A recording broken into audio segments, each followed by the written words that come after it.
Martin, how do you go about picking the players up after the disappointment from last night? Yeah, well, that's my job. It was a disappointing night, difficult game for us, and I thought again second half we showed some resilience, so we got something out of it. But yeah, tough evening, really tough. How's Callum Osmond? That was obviously looked in a bit of Yeah, discomfort. he's gone for a scan this morning, and we haven't got the news back yet as we speak, but it doesn't look good.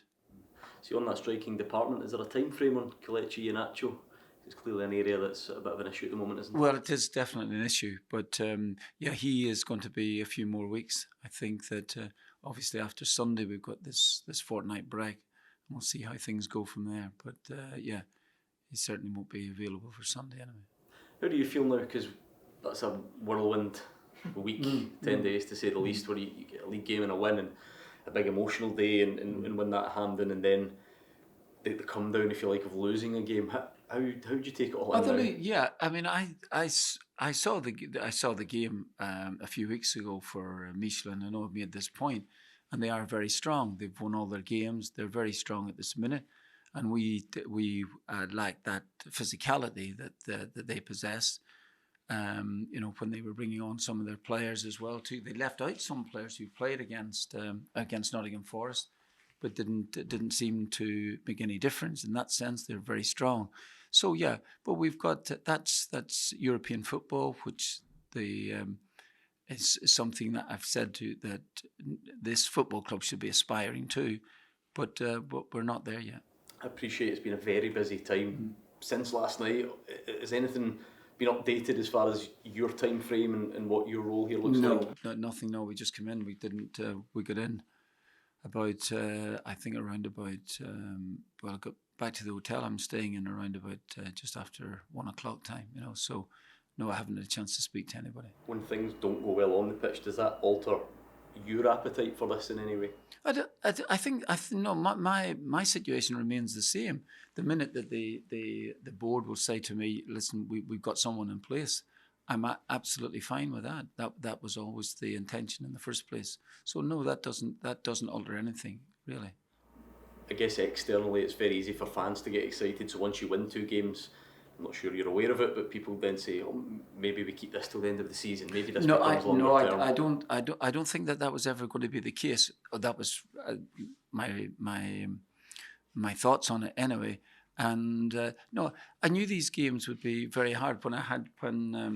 When Dermot called me, then I had a look at the schedule and I thought, well, that's 4 games in very, very quick succession.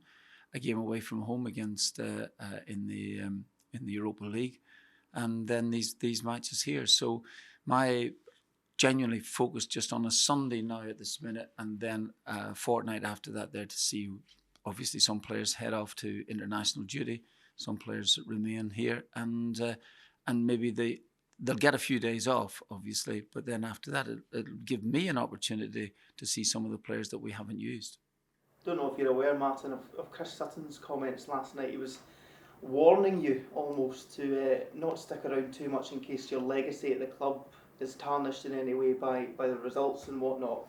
I just wonder your thoughts on that. Yeah, I've honestly no concern about a legacy. Never have had.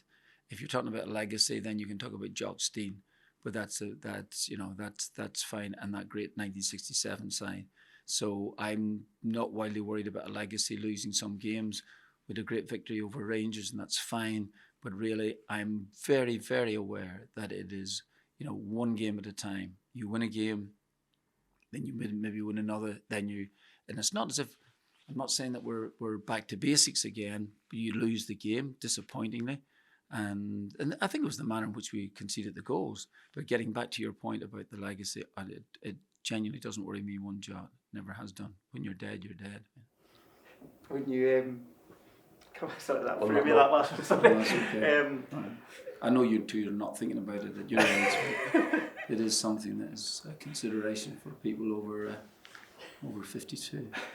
I just wonder, you've came into this a bit of fresh, and you've worked with the squad for how long? You've worked with them. When you mentioned a few times, especially last night as well, just back to basics and just stripping it back. And football can be a simple game at times. Do you think within that squad there just has to be that reminder sometimes, and you have to just sometimes to go forward you have to strip it back almost? Well, that's a good point you make, but I think that, yeah, it's time you spend a little bit of time to get to know players. In an ideal world, if you're going into a management job, you would like to have some time with the team. And if I'm going back 25 years, I had pre-season with the team, able to sign, fun enough, Chris Sutton, and then I brought some players into the football club to supplement some really good players who, strangely enough, had lost confidence from the previous year.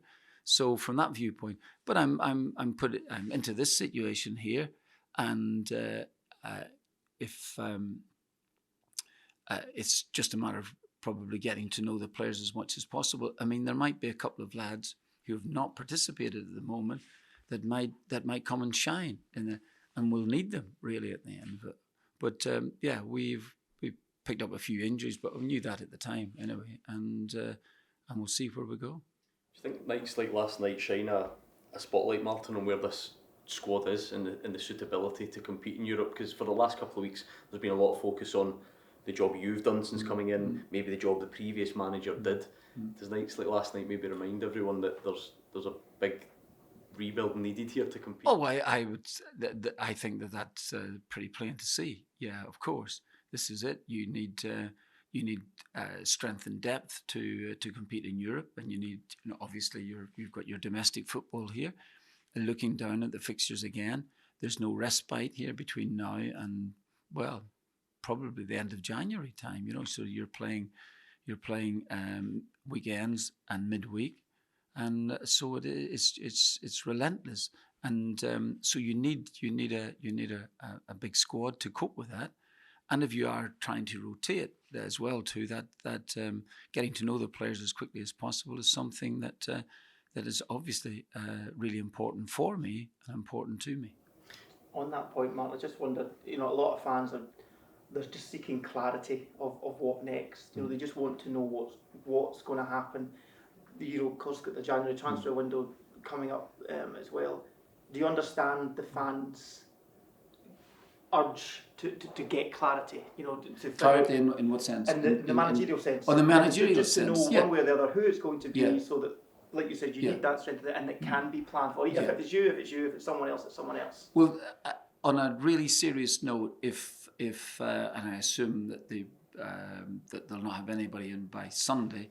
But if Sunday was my last game, that is absolutely fine with me. Really has been, and I think that's been a pretty clear. Well, that's my clarity, as it were, and that's it. Is a fortnight time to get someone in. I'm sure since Brendan resigned, the board must be thinking about it. It must be and must have people in mind at the end of it. I'm not party to that, nor do I want to be. So as I said to you, if they announce a new manager on Monday morning or Tuesday morning, absolutely fine. I've done it, and it's just getting back to your thoughts of legacy and that there. It really wouldn't bother me. Do you know what? It would be delighted though. We did beat Rangers, and that would be nice, so I can always mark that down, If it were to be your final game here in this wee stretch, I just wonder how you try and sum the last 2 weeks. Honestly, I would go back to drinking coffee, which is rather expensive down in London, and that's what I would do, and think to myself, did that really happen? And that's straight. I know I shouldn't even be smiling after last night, and I'm not really. But yeah, it's been really strange indeed. And there are moments I have actually enjoyed, and there's moments when you don't. And like last night was a moment that you couldn't possibly enjoy. It gives you a reality check, like everything else. And some of the other surreal moments have been really nice. But that's it. But genuinely, if there was a call on Monday that the board had decided on someone, that's been fine. It would have been a really strange fortnight, and I might meet you for a coffee in a year's time and think, well, gosh, did that happen? You're paying for the coffee though, obviously, if that's the case. They're very expensive, so why don't we go 50-50? Deal. Just on Arnie Ingles, I know you said he was limping over with a bit of a hamstring. Is Yeah, that he's serious, he's a little bit sore at this moment. I think that they think that they're hoping that he's going to be okay. It's just I think it was just more stretching than anything else. So I think that's the case.